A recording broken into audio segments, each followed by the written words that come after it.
Alright, I'm going to show a little trick that all mag-fed players that use the ratchet system on any marker that uses this system, you got to pay attention to. Otherwise you're going to have paint breaking into mags. I have yet to have one break. I've been trying to explain this to people in person when they have these problems. I don't run the 18 round mags. Don't have really any experience with them. I just know that they just sucked for me. So I'm doing the 20 round. Wind it up. Don't go nuts on it. It's not worth one ball extra. Start really cranking on these. This is not worth it.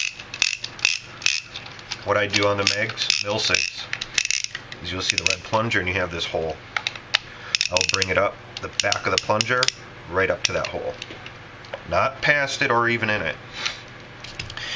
Now, some of us use speed loaders where you can just shake it and the paint will drop in. But we're gravity feeding this to load it. Just cupping my hand, letting them roll in. And this is where you got to pay attention. Let me just throw these in here. Sorry, I had a ball roll off the counter. Now, what you're going to get is, in time, you're going to be loading, and it's going to look like this. This is a problem. This is where I think people are having a mistake. It looks full. But if you push your finger down in there, okay?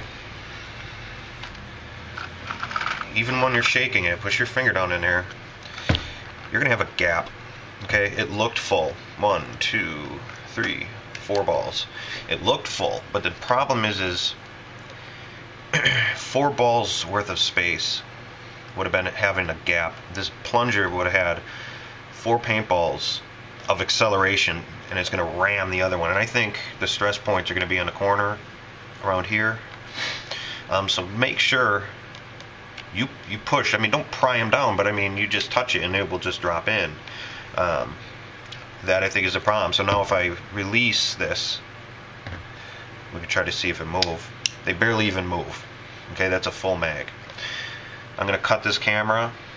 I'm going to take some out, and then we're going to release it and see what happens. Alright, so I also want to say that people blame it on the paint. I can't necessarily agree with that to a certain extent. I've used nothing but, let's see, I've used Marbleizers, Annihilation, Cryptic, Old Zap, Empire. Almost most of the games that I go to is filled paint only, and I haven't had any pops, never.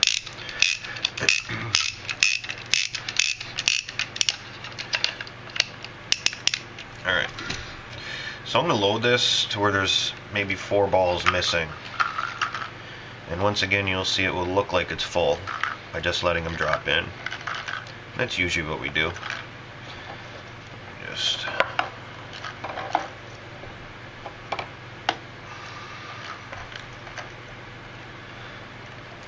alright.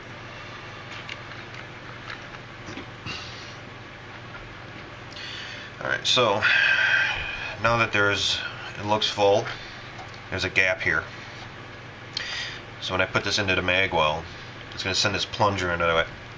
I don't think it's going to break these balls necessarily, but I do think that is the majority of the problems that people are having out there. Yeah, that thing rammed it pretty hard. No pops.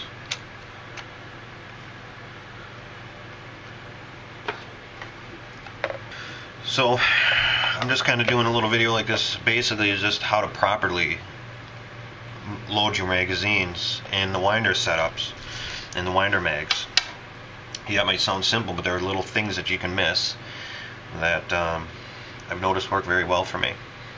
So I hope this helps you guys out.